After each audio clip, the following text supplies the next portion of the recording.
and welcome back to Generic Sports Podcast. I'm your host, Josh, the Goose, and with me, as always, is Bossa Nova Jones. So, Bossa Nova, we got week 3 in the books, and honestly, I'm not sure if I'm never going to call you anything but Bossa Nova now, so... Bossa Nova. We watched Teenage Mutant Ninja Turtles many times in the past, and that just came into my head, so might just stick with that, but we'll see. I'm trying to make Bossa Nova a thing again, so this works. So Bossa Nova Jones it is. Alrighty, so we started with the Jets and the Patriots in a game that was pretty one-sided.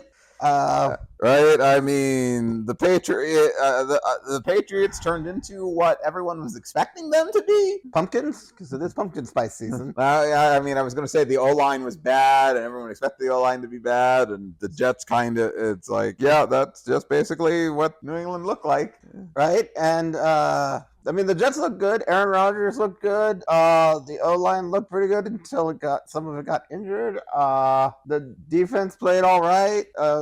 They played good for, So we'll see what they do against, I think, better teams, honestly, in the future, because I still don't think outside of the 49ers they've had a challenge. I think they literally played 2 of the worst teams, and I don't know where to put Denver. I'm not maybe the bottom 10, so we'll see how they do. Well,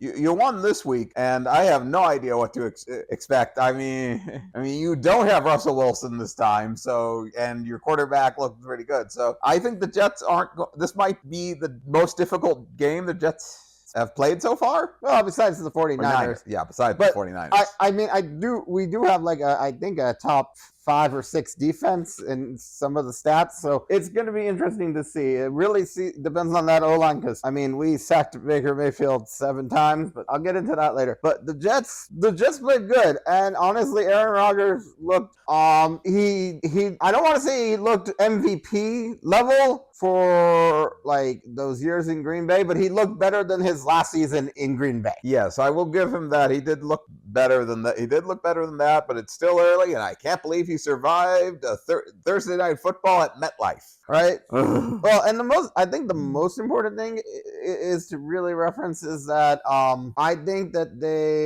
they've got a good run game, and that very much complements. I think that's actually the lead, or should be the lead of that team, is the Hall and Allen duo, because the game before they were doing great. This game they were doing great, and then I know Lazard's a good number 2 to Garrett Wilson, so I think everything's just gonna move through the run game. And Tyler Conklin, their tight end, they got it to their tight end a lot too. He was their top pass catcher. Oh, good. See, so just getting it out there is what they need. So we'll see how that formula works. But we'll have to see how the Jets play, because obviously it's just Kirk Cousins coming off the Achilles. Yeah. Let's see how much more they've got. It's September. To get into those early. But taking those hits, getting back to being in the game, probably a lot for both Kirk and Aaron Rodgers. So man, I swear, Hall and Allen is a running back duo. I swear that was someone else's running back duo sometime during the league, because of how common Hall and Allen. Maybe unless it was Marcus Allen. Unless it was back in our NFL 2K5 game when we made the DC Comics superheroes. No, because we made all the running backs the Flashes. We were Weston Allen. Yeah. So I think we had Hall and Allen on the team, but that might have been it. I think if we had any Halls, it would have been Hank Hall, who would have been an offensive lineman, or Carter Hall is a. Oh yeah, him too. But I don't know what he was, probably defense. Yeah, probably. I don't know. Or he was tight end. I don't know. It was years ago. It was. But I don't have a research guy, but maybe I'll go check into it. Right. Well, with that and the Jets, I don't think there's much reason to stay on that game. No, I'm good.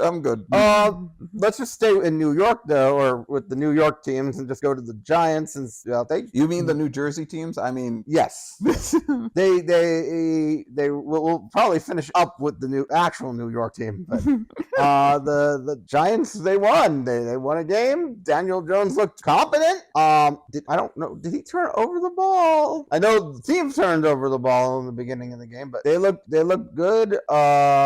Malik Neighbors is making a difference on that team, and I know I'm not going to say I believe in Daniel Jones, but Daniel Jones recovered his fumble, so he did not give up the ball. Well, that's good. But honestly, him having a weapon and getting some, more than just, it was like him and Saquon could run the ball, but that was about it.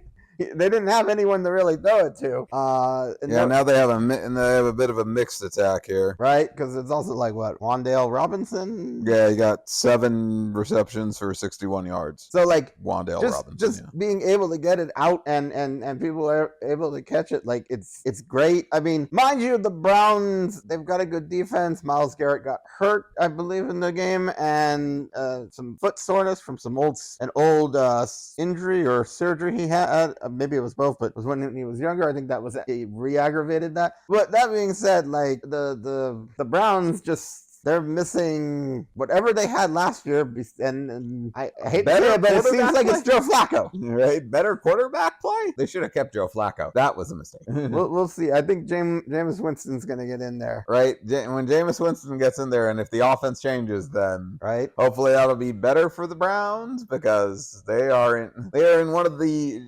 host of 1 and 2 teams that need to try to make it back.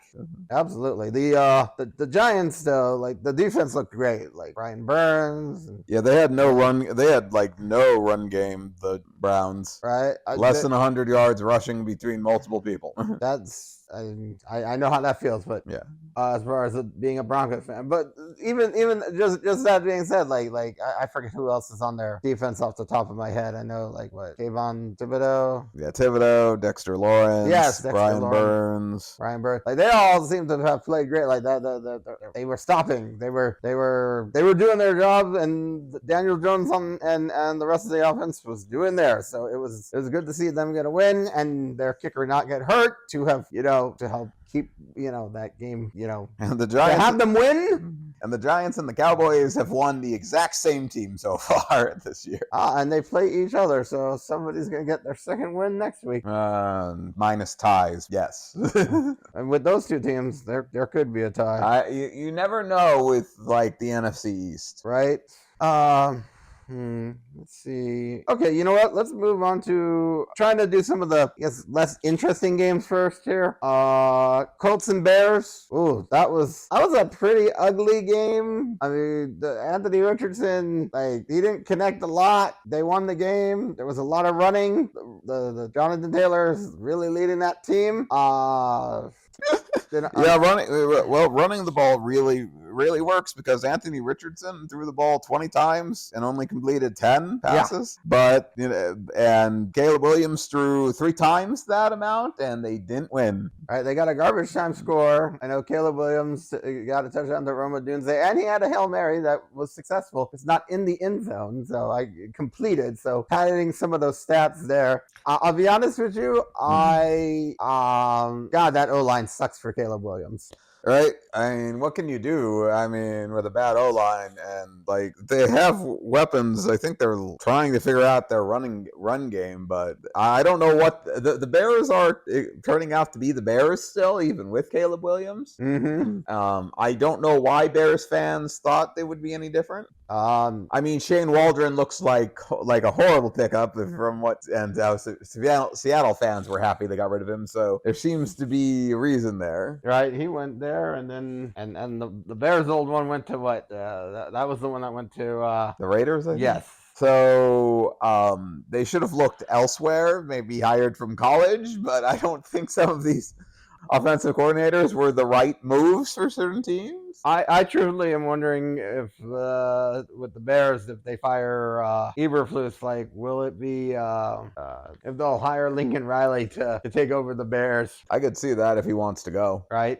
Well, I'm yawning. I guess that might be like how some of the game went, but it was like there was the Jonathan Taylor run was great. Like the whole offensive line and Anthony Richardson was pushing. Oh no, it wasn't Jonathan Taylor. It was Trey Sermon. Trey Sermon, yeah. It was like they all pushed Trey Sermon in to get that touchdown. Like I thought that was like one of the best runs, and like that was a team effort, and I love seeing that. So right, that was one of the best runs. I mean that was a kind of a rugby scrum kind of thing. Yeah. So other than that, I think we're good. I think it's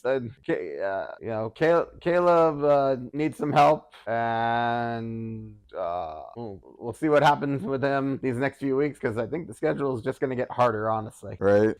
Final thing to add about the whole Trey Sermon run. Honestly, I think that would have been with in Good Morning Football, Kyle Brandt's like angry run. That would have been my pick, just because it was like all of them were angry, and Anthony Richardson especially, like he got in there to push everybody forward. Like it was just like for me, like that was anger. That was like team. That was like we want to win, and we want this touchdown. Yeah, that was a team angry run, and maybe they didn't pick it because that would have been too many scepters to give out. Yeah, I could see that. I could see that. I'm like, it was a team one, so we have to give like 15. O-line, we have to give like 11. Anthony Richardson. We have to give 11. We have to give 11 scepters. Right, like everybody but the wide receivers. But why would we leave the wide? It's a whole team. So, but that's just how I feel. Like it was to me. It was a great angry run. It was the angriest run of the week. Right. If we had extra money for something, we could send. Right. I could draw a scepter and send it. Right. Maybe you should do that and tag Trey Sermon and do that. Okay. Right. Something like that. All right. So we'll move on to the next game now. Yep. Alrighty. Let's head down to New Orleans, Bossa Nova Jones. Well, it wasn't that much of Mardi Gras to this week. No, it was a very defensive game, with the exception of that great catch and run from Dallas Goedert and that really awesome run from Saquon Barkley. All right, don't around me about Dallas Goedert. Ugh. Yeah, didn't he? Well, you got destroyed in fantasy, right? He was one of the parts that helped the destruction. Gotcha. Well, the final score was 15-12. Just a lot of it really was a lot of defense minus a couple of plays. And Chris Olave had a great toe drag swag into the corner of the end zone. Like that was a great catch. Don't remind me of that either. Man, that was just an unlucky game for you. Imagine if they did play. I mean, you already lost anyways, but imagine if they did play defense. I mean, it would have helped. Derek Carr and Rashid Shaheed and Alvin Kamara actually had more points. Right, they did stop Alvin Kamara. I mean, he got 87 yards, which is, he normally goes higher than that. That being said, I know we talked about the Giants, but surprisingly, Jalen Hurts has more turnovers than Daniel Jones. Well, Kellen Moore is not going to save Jalen Hurts. We discussed that a lot off podcast, but it feels that way. I don't know what the answer is. I mean, there's only a finite amount of people who are top quarterbacks in this league at any given time. Right? Like maybe he if he doesn't do well, I can see. I don't know if they're going to get rid of him for Kenny Pickett or get rid of Sirianni, get rid of Hurts and just try to start over. We'll see. I truthfully do not know. I think that team is too talented. If they were to I don't know somebody. I don't know who you get instead of Jalen Hurts. Probably a quarterback that's looking to just honestly, it could be Aaron Rodgers. That's all I've got in my mind right now. Sam Darnold, if they start JJ McCarthy next year. Yeah, it's a possibility. But we'll see how. Let's see how the Vikings do before we get to that area. But honestly, we could discuss it in length. But it's just one of those ones where it's let's wait and see how the rest of the season goes before we completely blow this up or write any team off. It's not over. It's not over for any team, right? Even the 0. I know some of the 0-3 teams are not looking good, but it's a long season. right? I mean, even the 1 and 2 teams, oh, some of them like just got their first win. It's like, oh, that's just a whole nother shark. And then they're like, and then some teams are like 1 and 2. It's like they lost 2 in a row. So, right. Anything else on the Eagles and Saints? The Saints. I hope the Saints bounce back because maybe it was very very like one-sided their first 2 games. So like I don't know what they are. Like, are they the scoring powerhouse or do they have issues? Right. What did we? Honestly, I'm blanking on some of my predictions, but I remember your prediction. I think you had the Vikings in your prediction. I forget if I had the Vikings. I forget if you. I know I had the Saints. But Okay, I know you had one of those teams that did well, and I was like, I forget if you went with the new offensive coordinator, or if you went with Brian Flores' defense. I don't know. One of At those. this rate, the everyone but the Bears are going to make it into the playoffs for the AFC North, NFC North. Right. Well, yeah, the Vikings. You talk about like I'm truly wondering what else. I mean, unless Sam Darnold falls off, like the Vikings look legit with wins over the 49ers. Should we just jump to them? Yeah, and the Houston Texans. I was going to say, yes, that's exactly where I was heading into. So, that's why I brought them up. So, 34-7. That defense just trounced CJ Stroud and the Texans. Like, that was probably one of the worst games CJ Stroud ever had. I mean, like, it was a 2-interception game, 1 touchdown. The run game was non-existent. Right. I think that might be the lowest rushing total of a team this week, but I would need to check. Right, which is surprising when you see some of those other teams that don't know how to run the ball. But yeah, the Vikings. I mean, it was just like Justin Jefferson and one of the top mistakes Miami did let Andrew Van Ginkel leave. Right, and then who was the other wide receiver? Because I know Addison's hurt. Jalen Naylor. Naylor, yes. I mean, he's basically like, without getting too far ahead with Jawan Jennings, he's just like this number 3 guy feels like, oh, he could play in number 2. Like, he's just a solid guy to throw the ball to. Right, and Aaron Jones. I'm sure Packers fans are dying seeing him score for the Vikings. Right. I'm sure. Well, we know that because we follow Tom Grossi, and he dies every time I see, like a little bit more on the inside when you see Aaron Jones score for the Vikings. Right. And it just sucks sometimes to see a player from your team on a rival. Right, especially when they're one of your favorites. And I wish they didn't get rid of him because I loved Aaron Jones, and it's like I could have imagined a 1-2 punch with Jones and Jacobs. All right. Was it? The Green Bay and the Giants both know the feeling of their star running back scoring for the rival team. Which teams? The Giants and Green Bay. Oh yeah. 34-7. Honestly, I'll say it with this game and the next game we're going to talk about. Just bury this game. It was a bad game. Forget about it. Don't dwell on it so that you can continue to have success. And the other team is the Buccaneers because they lost 7 to my Denver Broncos, 7-26. Broncos got 2 first-quarter touchdowns and then 4 field goals to win the game. I don't know what happened to the Buccaneers O-line.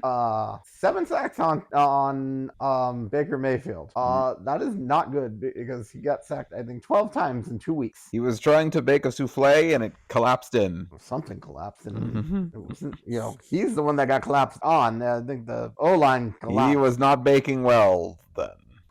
Nope. And then what else? I mean, a lot of Patrick Surtain had a better week this week.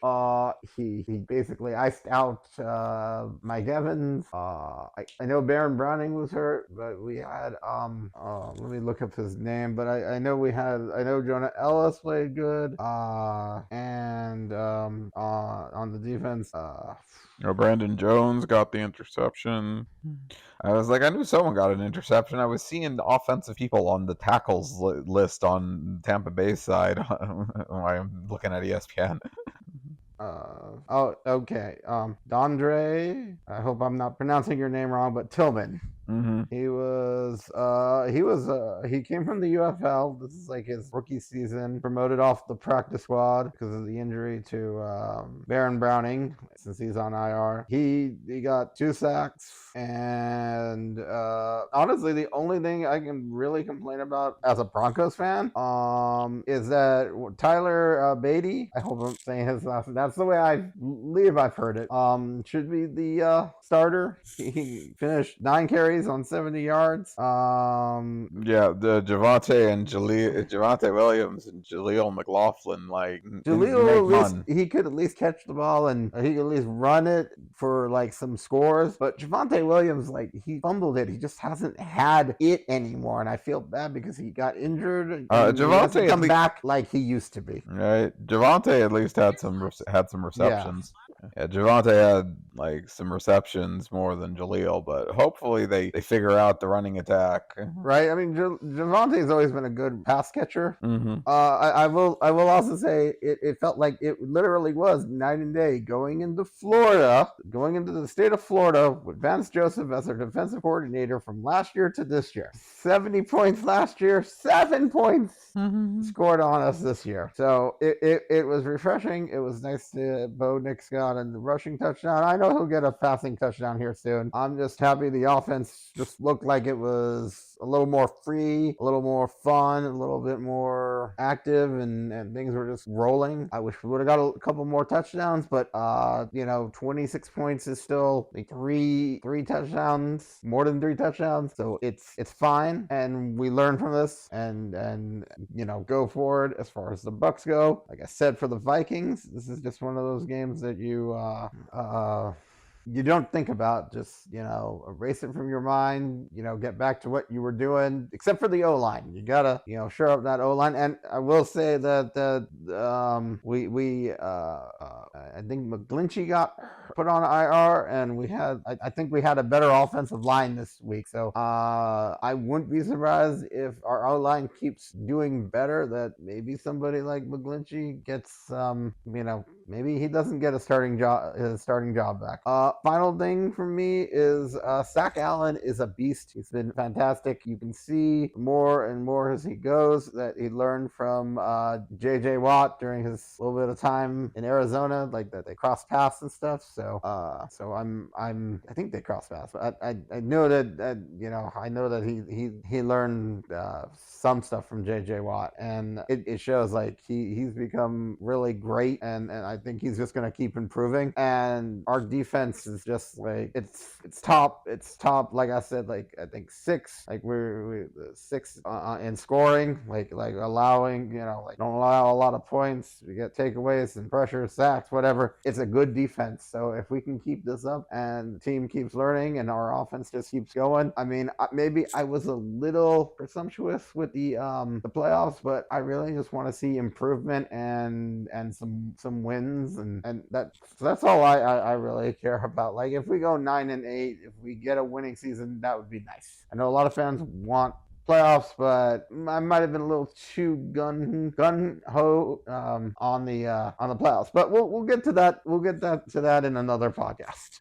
Yes. Because I know I'd like to maybe after week 4 or 5, like kind of see where we're at with our predictions, how good or bad. They look horrible when we get to Monday Night Football. They do look horrible when they come to some of them. Oh, I have failed so badly. I don't even know what team to work.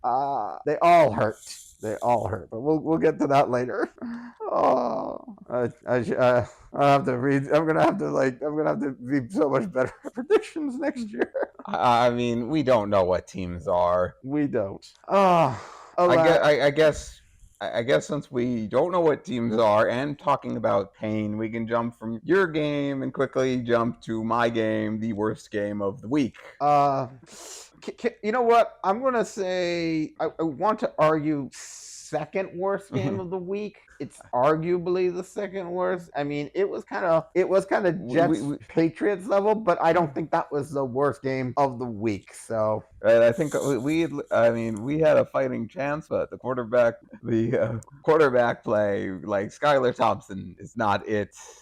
and we need to just hopefully play someone else coming Right. till Tua gets back. It's like we did not look competent on offense. I don't know what the heck the problem is, and like we got interceptions like at the 6-yard line and had to score a field goal. Right. That is a huge problem because you intercepted, I think, twice and got nothing. Only got something on one of those. Yeah, and we plan to do a podcast about the state of the Dolphins, but it's a sad state, but yes. Right, and what we're gonna talk in that one about like what the Dolphins should do, barring the fork in the road that is Tua's health. Yes. That being said, gotta give props to Seattle. I don't know if their defense is good or if our quarterback play just sucks, but I will give it to their defense because maybe that was the reason why the quarterback play sucks. I feel like they at least had their defensive backs had Waddle and Hill covered.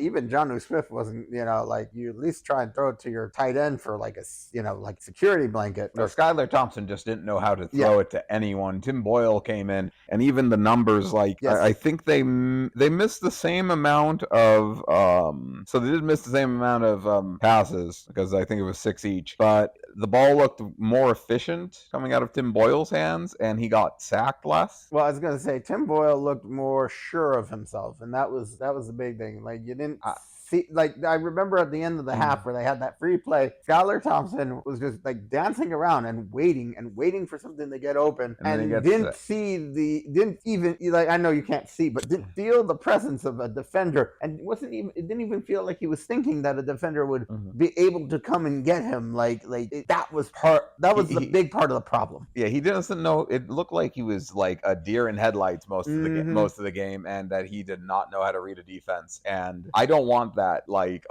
don't want that type of quarterback. Like that was worse than watching Russell Wilson last year with the Denver Broncos. It was. That being said, the only other thing I want to say is that I regret not playing DK Metcalf. He went off. Like that was a beautiful route he ran and was wide open for like that 70-yard touchdown. DK Metcalf, I feel like they're wasting his potential if they don't. I will say that's the big thing with the Seahawks is that they have won 3 of the easiest games. I mean, sure, the Broncos were like we've been a tough team to play against because like we've lost the 2 games by 1 score.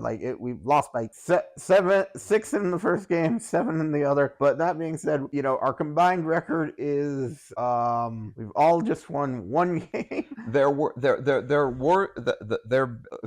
You were a more competitive team. The Patriots were a more competitive. The Patriots team. was their best game. The Patriots took them to overtime. Right. So this is probably their worst win because we didn't have our starting quarterback. So I mean, our defense kept us in that game a lot. Props to our defense. I mean, we just minus the one play from DK Metcalf and then there wasn't any score.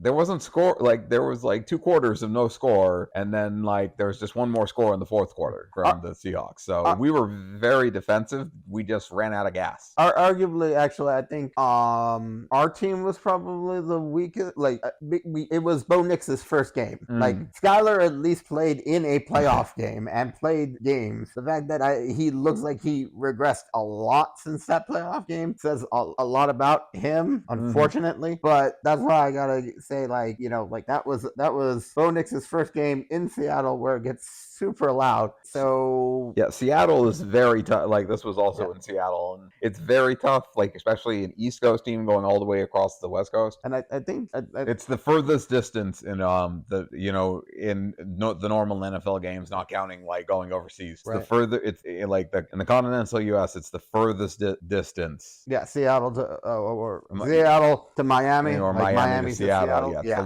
it's the farthest farthest distance. Right. I mean, I was gonna say the only other one I could have thought of would have been, but there's no San Diego team. Would have been like San Buffalo or Diego. New England Yeah. to LA or Vegas. But that being or Phoenix here, I guess I don't know. Anyways, that being said, because we're not worrying about geography that much, even though I'd love to get into it because I love geography. That's a topic for another day. But with the Seahawks, they're gonna have a true test because they are going to Detroit Monday Night Football. So I think I feel like they had 2 easy games. I think we were easy, both of our teams. Yes. Because you were probably the easy. As much as I said you were kind of easy too. But that was just because your quarterback was worse. I mean, if our offense could have done something with how good our defense was playing, for most of that time, we would have had a shot. Right. But we had nothing. I know I just made that whole explanation about Bo Nixon's first game and stuff, but I do think you were the easier game in some ways just because of how Skylar looked. Like he looked more like a rookie than if than Tim Bo Boyle Nix. started, or if if Tyler Huntley was ready, I think we would have been more in it. I don't know if we would have won, but we would have been more in it. Right. Anything else?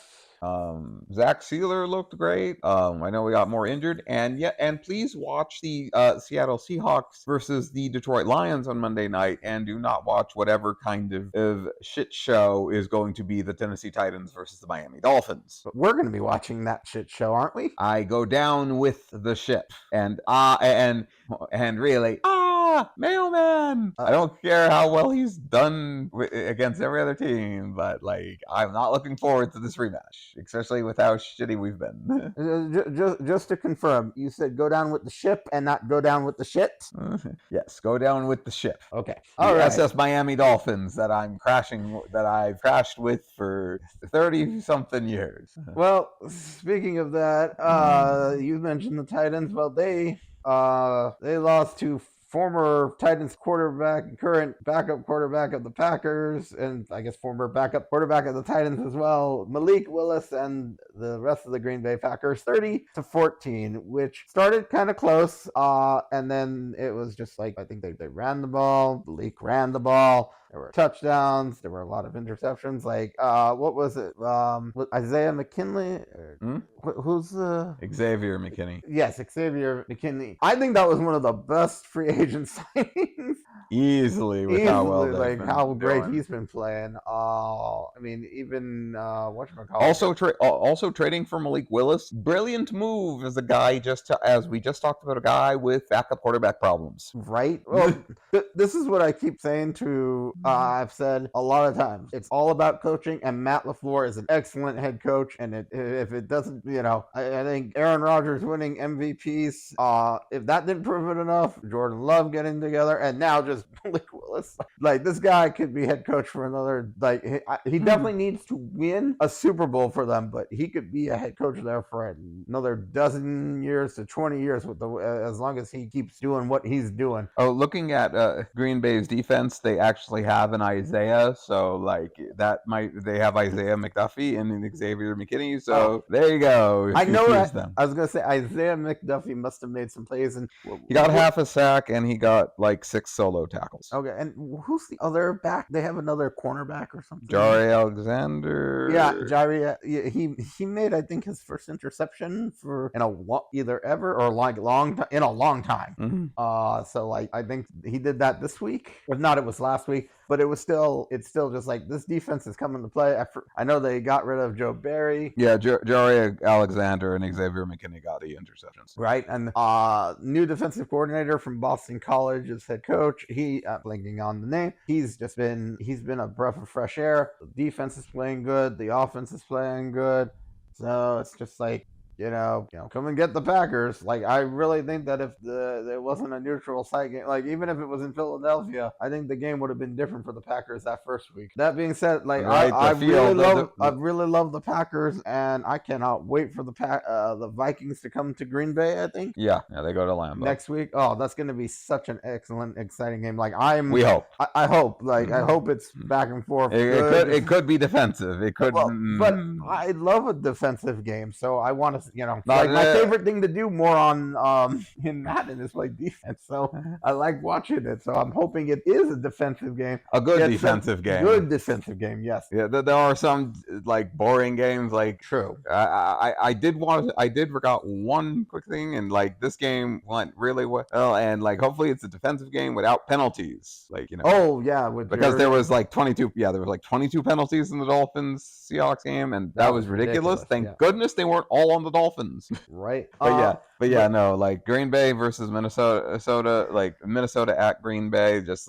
be good, play a competitive game, and let's have some rivalry fun. Right. I think Malik Willis plays one more game just so that you're not bringing Jordan Love coming off an injury right back into that defense with like Van Ginkel and stuff. Right. We'll have to see. We'll have to see who if Sam Darnold will play or not. I know. Right. I forget who the backup is for who.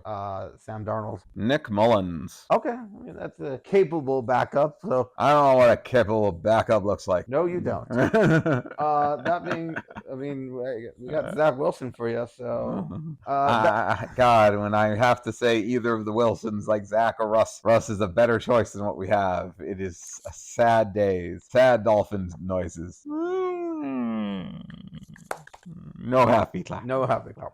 Anything else with the Packers? The Titans are a mess with like they shouldn't be a mess, but Will Levis is just the cheese beat the mayo. Yep.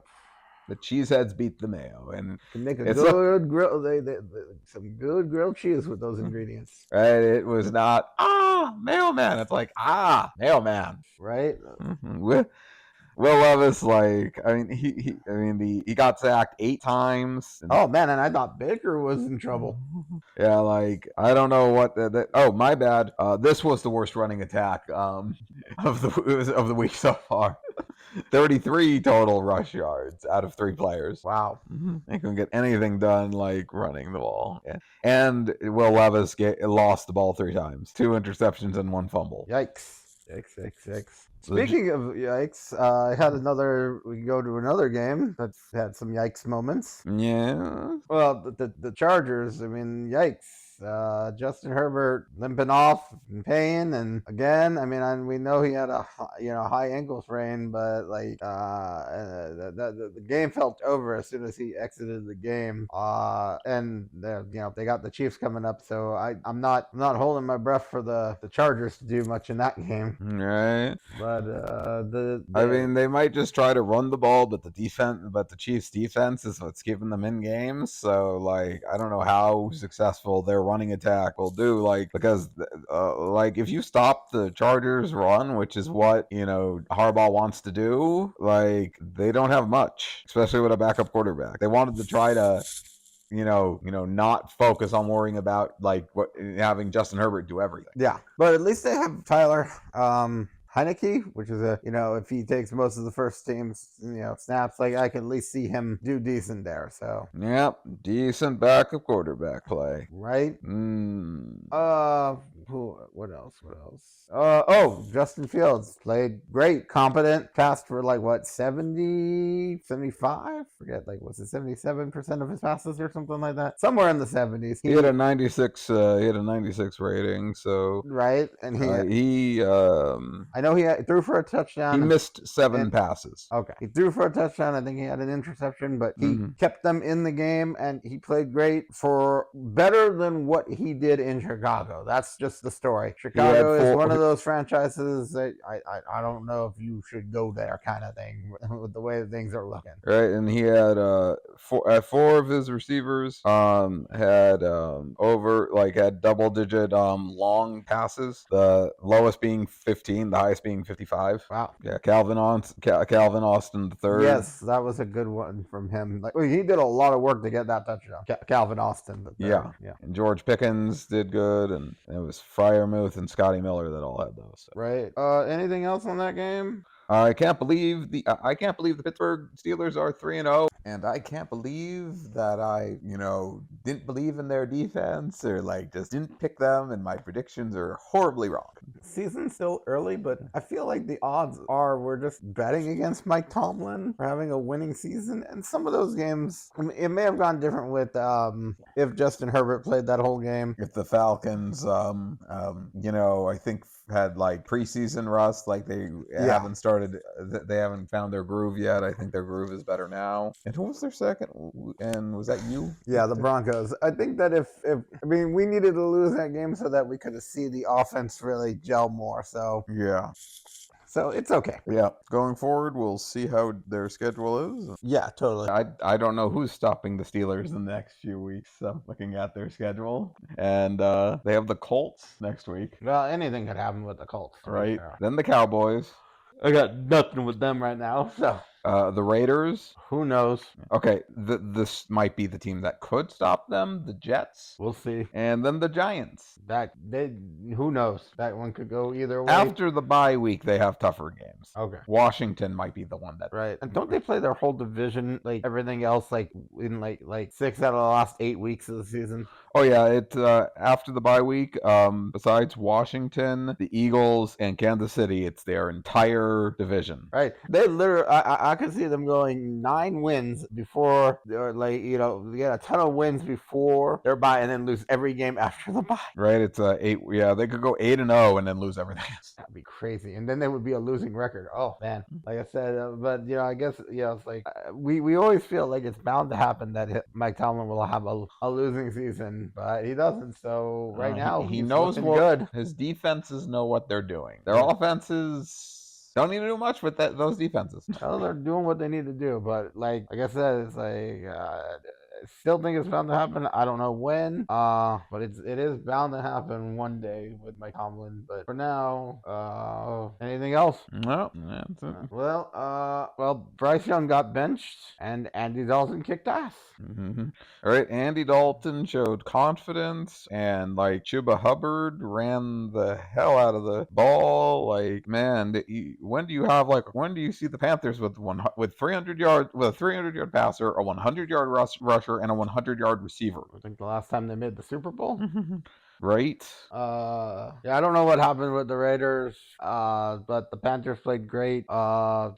I hope Adam Thielen gets better soon. Yeah. But I don't think there's a lot to really say here. I think Max Crosby got hurt a little bit too. Oh well, I mean that's gonna ruin everything for them. Right. So I mean, Brock Bowers is still playing great. Devontae Adams. So we'll see what happens. Maybe they were riding a little too high off that Ravens win, and maybe the Panthers just really came together. So we'll see what's in store for the Raiders next week if they win or not. But other than that, I think that I'm good on that game. Right, like Andy Dalton revenge game next week for the Panthers. So right, that should be fun. Lions and Cardinals. Lions didn't look like as good as they did last year, but they came in, won the game. Amon-Ra St. Brown got back to form. Right. The Lions. They played good. They took care of the Cardinals. I mean, yeah, it was 20-13. Cardinals are looking good. They look tough. I think they're going to be like the 2022 Lions. They'll come. It may have taken a little while, but I think end of the season, like you'll see them go on some win streaks, come and pull everything together. The Lions, I'm hoping that they stay strong. They bounce back, keep going. Jared Goff looks a little worrisome right now. So we'll see how that goes. Right, like what Jared Goff had an interception, got sacked twice. Not throwing that, but doing okay.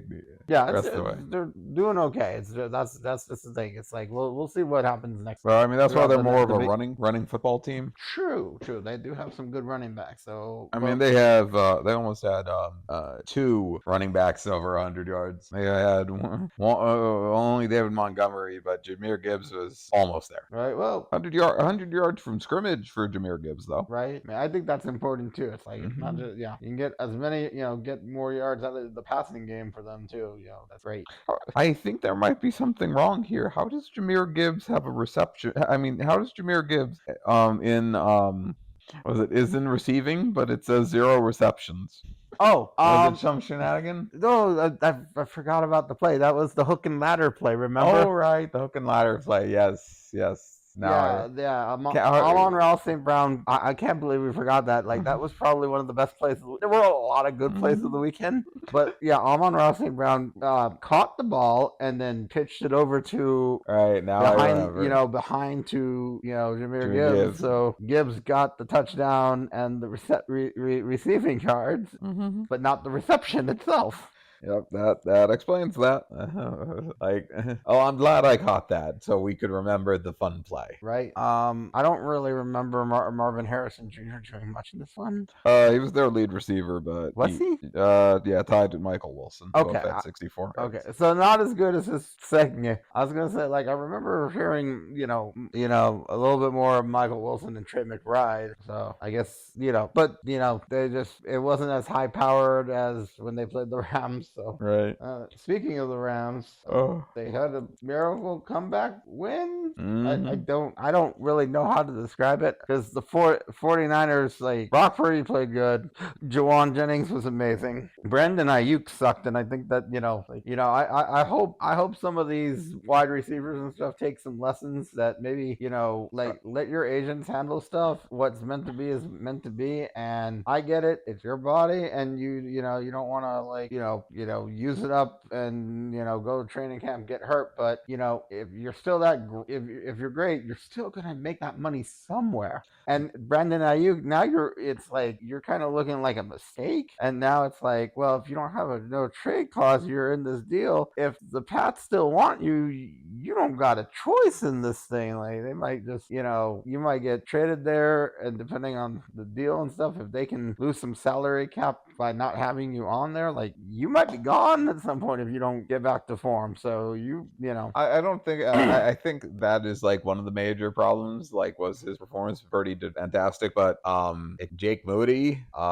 missed his kick, and that and if he didn't miss, we would have been into overtime. Yeah, special teams and kicking matters. Was important, because not only did they miss the kick, they weren't ready for the fake onside, their fake punt. That's one of McVay's big things, is he does the fake punt. So they weren't prepared for that. They missed a field goal. They didn't lost a fumble. No, I'm just talking special. Just special teams, yeah. And on the punt, the guy, I think it was a rookie, or it was his first touch, made a 30-yard punt return or something, got them well into field goal, into the San Francisco side of the field, and 38-yard punt return. Yeah, and then they were able to kick, and I think he was a rookie kicker or something too. I forget who the kicker is for the 49ers. No, for the Rams. I don't know if he was a rookie too. Who was the one that made the 38? Xavier Smith. Okay, so yeah, I think the rookie. I think the kicker was new too. So the punter is.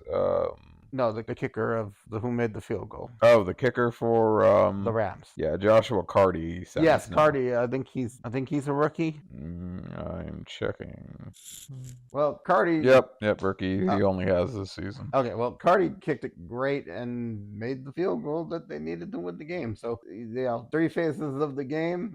A lot of people forget special teams. Not us, because kickers matter too. Right, and like Rich Eisen would say, kickers are people too. And I don't know what happened to the San Francisco 49er defense. I believe, is it Javon Hargrave? Yeah, Hargrave, yeah. Yeah, he tore his bicep, I believe. Yeah, he tore something. And he's going to be on IR. He's out for the rest of the season. So it's another missing piece. I don't think Greenlaw's back yet. So it's just there's so many injuries that, I don't think, I wasn't predicting the 49ers to make it back to the Super Bowl. I did have them winning the division. I don't know if they're even going to do that much, so we'll see what happens, because these injuries are mounting. And honestly, this is just going to help show the 49ers that Brock Purdy is really good, and you have to figure out how to pay for him too. Right. I'll find the money. I'm looking at injuries, and so yeah, it was a torn tricep. Injured his tricep. Tricep. Okay, my tricep was hurting myself today, so I didn't realize it was what took what happened to Hargrave too. All right. There was a pretty bad amount of injuries. There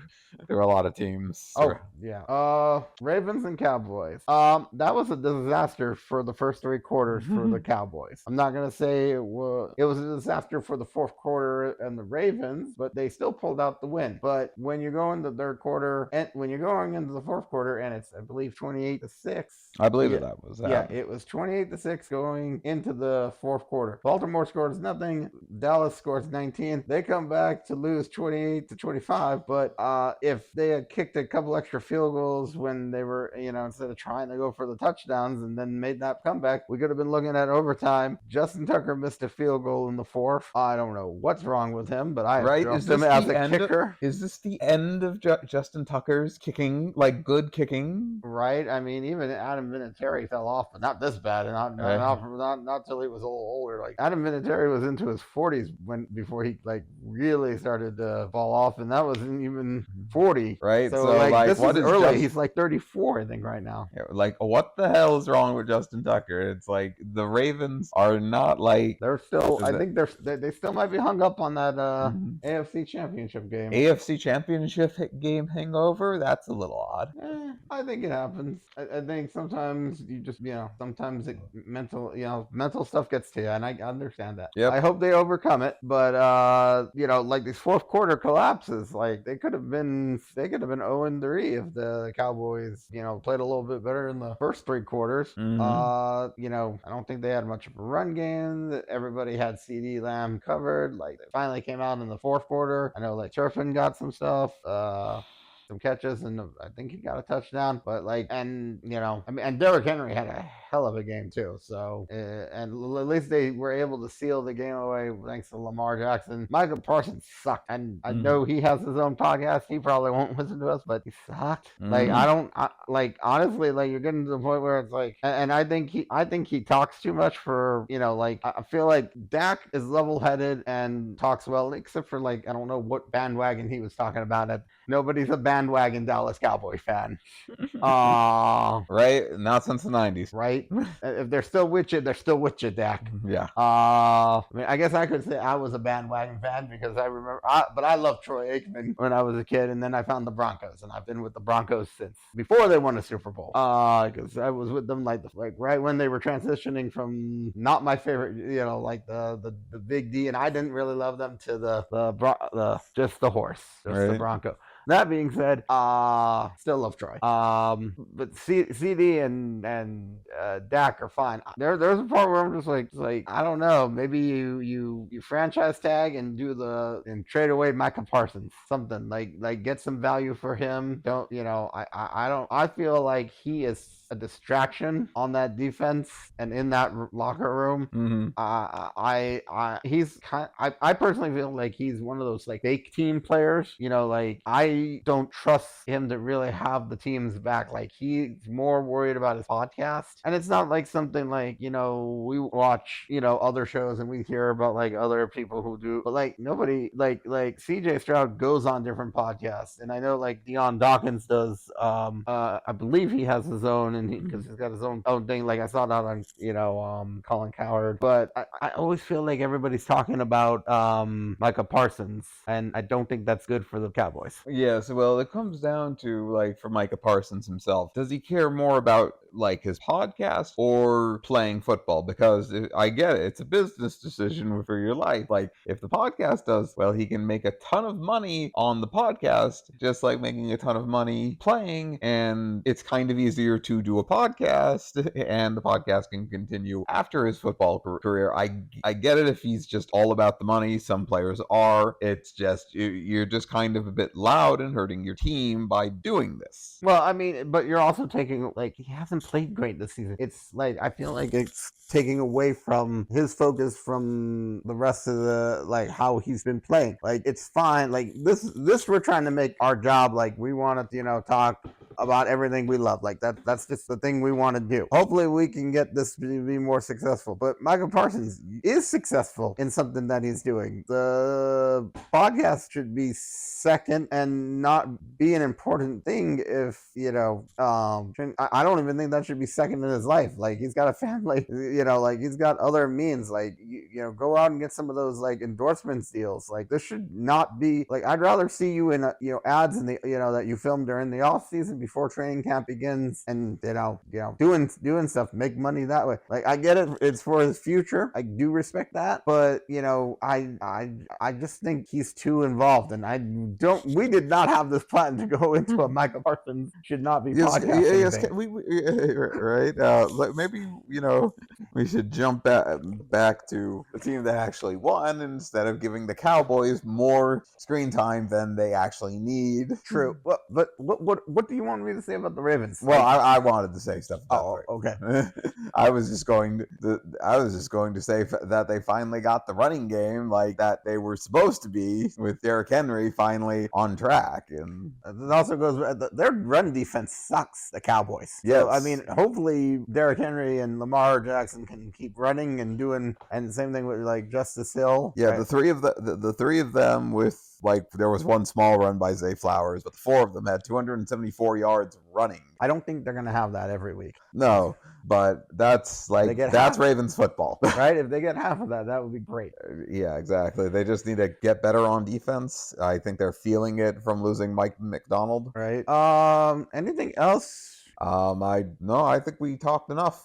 Right? I mean, I need to see a little bit more from the Ravens. I know we'll talk about some other teams that we need to see a little bit more from. Like, it's not like, I don't feel like it's on Lamar. Like it's just like we said with Brock Purdy. Like they've played really well. Like it's some of the rest of the team that needs to come together. And for the Ravens, it's also getting used to life without Mike McDonald and Anthony Weaver, because not just your coordinator, those coaches are also important, especially when you lost your coordinator and like what, 2 or 3 other coaches, like yeah, position coaches. Like that's a lot to rebuild and recalibrate how that's going to work, especially after losing Patrick Queen as well. Right, like and they have a real test, and they have like one of their biggest tests next week. They have their biggest test on Sunday Night Football. But I mean, the Bills have their biggest test too. So I think I don't right. It is a big test, but I don't know. It feels like it's a gargantuan task for the Ravens. Right. We'll definitely see how that goes, because it's going to be defensive on the. I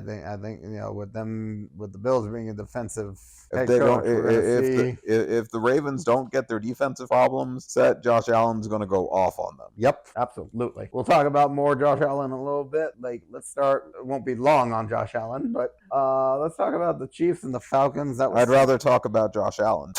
Right.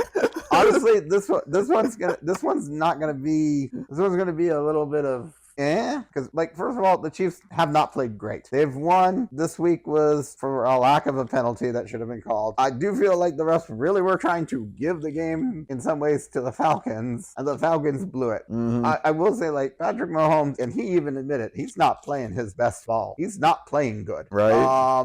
And Travis Kelce's not playing good either. Like, a lot of it, this was on, like I don't know what the team would look like without Rashee Rice right now. Honest to goodness. Right. Rashee Rice is like is easily a number 1 receiver in his second year. Like, he came on last season. Like man, I don't even know what Kelce does for them right now. I mean, not with like Noah Gray, and I forget the other. They have another tight end too. Like, I just feel like they're getting it to whoever's open in the middle of the field. Like, somebody's just not being blocked or being covered, and Patrick Mahomes gets the ball to them. I mean, look at Juju Smith-Schuster. He was a great pickup. He knows the system. Mm-hmm. I think Mecole Hardman's still there too. Mecole Hardman, I think's just the returner. Okay, but still, he's just a returner right now. But you've got enough. Like, they've got their players who know the system, so they're in fine hands. It's just something feels off about the Chiefs.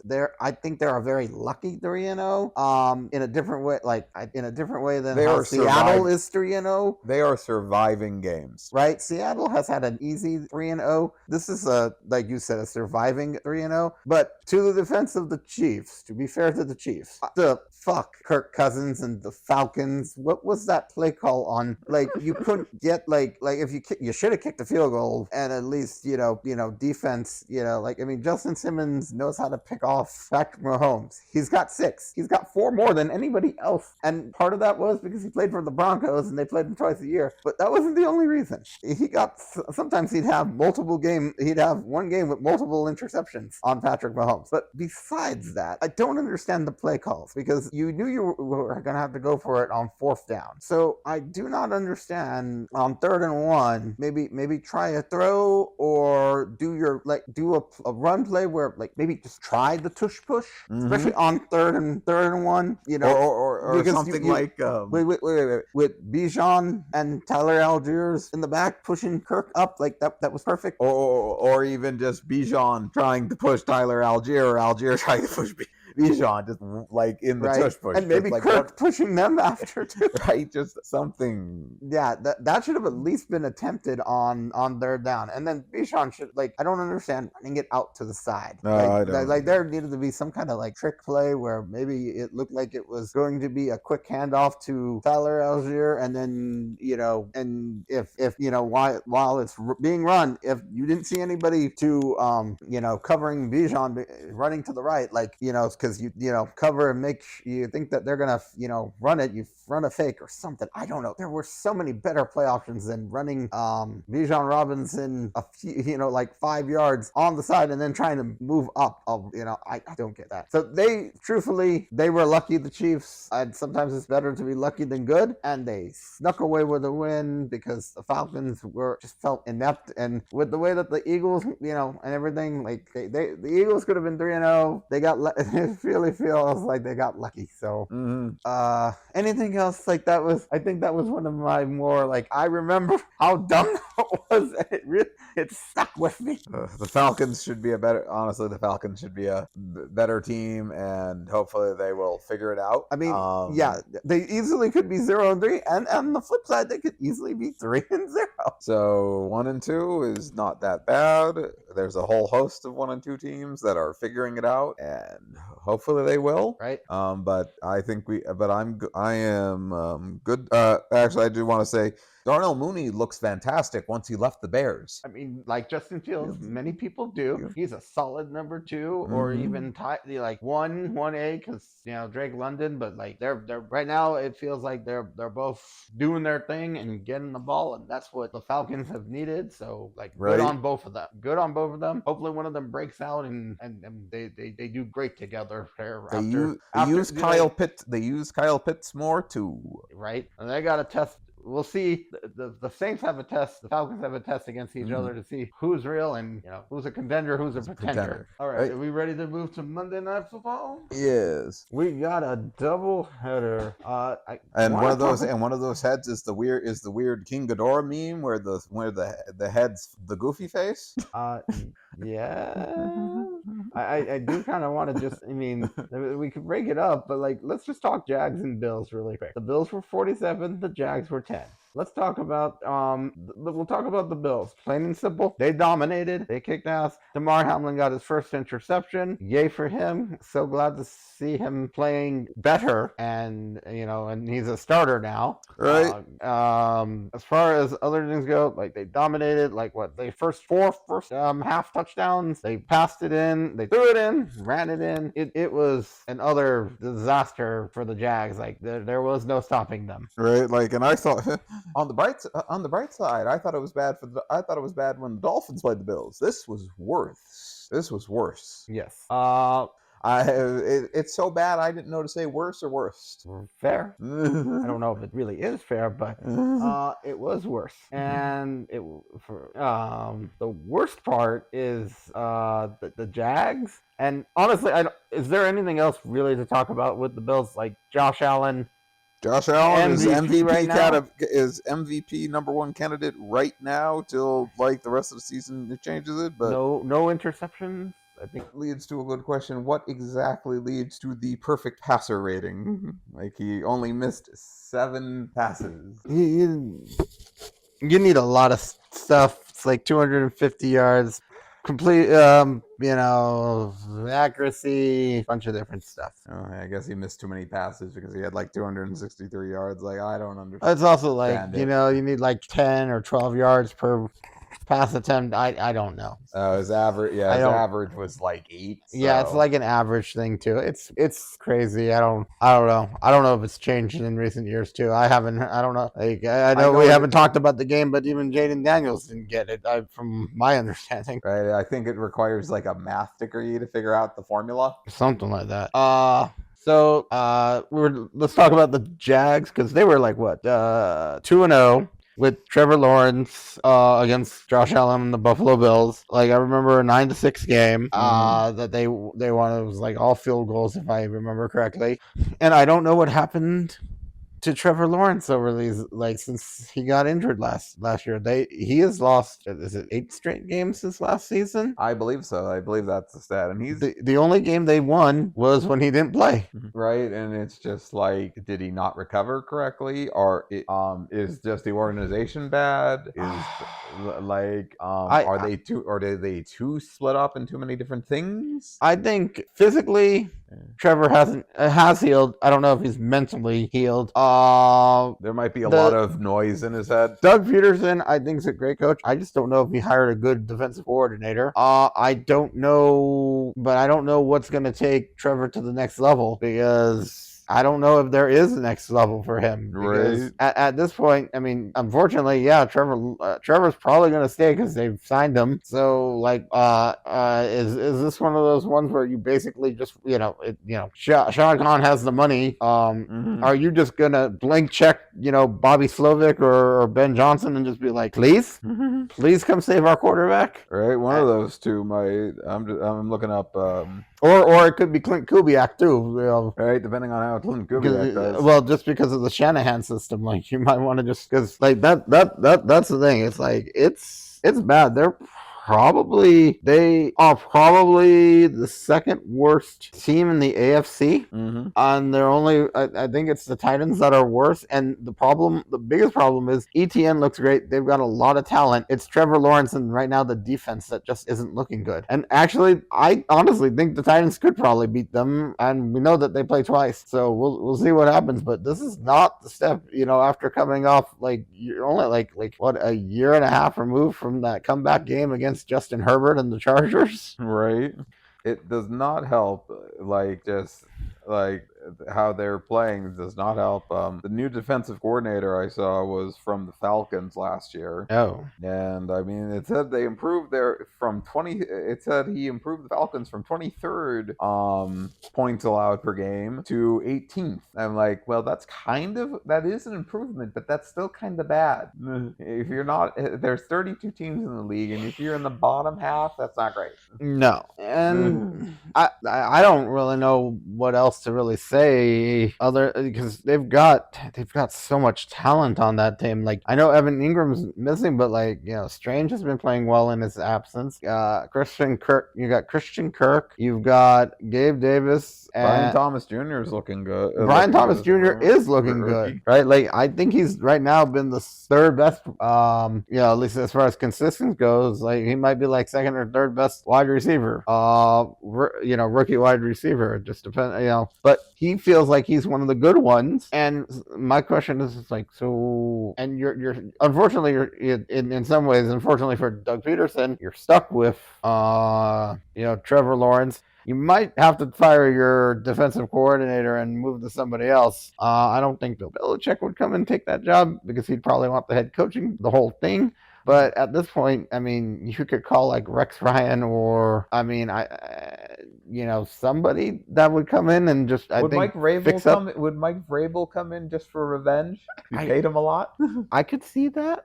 And if it still doesn't work out, you at least got Mike Vrabel in the building. And, the Titans were in an AFC championship game a couple of years ago. So it's definitely something to think about. And that's really all I've got on the Jags. It's like, just to finish up, I guess I didn't really. It's probably Doug Peterson's probably going to fall on the sword. I mean, he really doesn't have a choice. He's the most likely candidate to get. He's going to get fired. I don't know if Trevor gets benched. I don't think you can bench your $250 million quarterback. Right. They're going to find someone who can make him better. They're going to try to find like Mike McDaniel did for Tua, what they hoped Dave Canales did for Bryce Young and didn't, but they're going to find. Right. The difference is they didn't pay Bryce. Right. They just wasted a draft pick, which draft pick is, you can come back from. You got money, salary cap for many years used, stacked against you. You're stuck with that. Right. You can't. At least for for a couple of years, like Russell, they'd be like the Russell Wilson situation. Right, so you have to, so they have to find someone in like an offensive guru, or you hire an offensive coordinator who's an offensive guru who can get Trevor back to his great playing days. Does his college coach want to still coach? He might be better off going to the NFL. Because they could pay him NFL money for it. Right? I don't think that would happen, but anything could be better than nothing right now. At least as an offensive coordinator, you don't have to worry about NIL. NIL money and the transfer portal. So that's a whole nother topic that we could get into if we wanted to on a separate podcast. That being said, let's go on to the final game. There was an actual game where nobody turned the ball over or punted for the first time since like 1940. Right? Sad day for punting fans. I can't help but think about The Simpsons and where Scott Hansen gets started. It's like, punt. It's a fake. Cut away. Cut away. That they actually got him for that. That was like brilliant. I mean, not to say that there would have been that Monday Night Football would have been on the fictional punt zone, but either way, there was no punts in this game. I don't know where to start. Let's start with the bad, and that's the Cincinnati Bengals defense. Right. It felt there wasn't really much of a defense because they kept scoring and never turned the ball over. So yeah, that was just bad. Just like Doug Peterson, if Anarumo doesn't turn it around, he's probably going to be out of a job this season, unfortunately. And he had a lot of great defenses. I mean, he almost had a Super Bowl winning defense. Like it was a Super Bowl caliber defense. Like it was a good one. They just lost too many pieces, and I don't think it's coming together. And and that's a big part because again, they didn't turn over the ball, and Joe Burrow played great. This didn't fall on him. He had 3 touchdowns. They had field goal. They just didn't get as many. They lost by 5. They had a few. I guess they just had field goals more than touchdowns. But that being said, it's like your defense needs to stop them. There's only so much Joe Burrow can do, and he's playing great right now. And he's not injured. He's healthy. Like you are wasting him, Bengals, right now, and it sucks. Yeah, like literally, you made Jaden Daniels look like a star. Here, like you just couldn't stop this rookie, and I mean, we love Jaden Daniels. We love Jaden Daniels. I think he's going to be a special talent, but I think he's Rookie of the Year. As much as I would love to see Bo Nix win it, I'm still hoping it's rooting for him. It is still early, but he took a massive leap with this game. But I mean, at least the Broncos play the Cincinnati defense or the Cincinnati Bengals, so you just need to do the same, right? But that being said, I mean, Jaden Daniels, I know you said made him look like a star. They made him look like almost like 3, like this was his 3rd season, second contract, he's a veteran player in the league. That's what it made him look like. I mean, and the way that he passed that ball to Terry McLaurin in the end zone for his 2nd touchdown of the passing touchdown. Oh, that was so good. It reminded me of Cortland Sutton, just as good last season. I forget the name of the guy, but like his Jaden Daniels' first touchdown was to the offensive lineman. And for reference, just to show how great Terry McLaurin is, he has Jaden Daniels is the 11th quarterback since to complete a touchdown pass, or not even touchdown pass, just completed a pass to Terry McLaurin.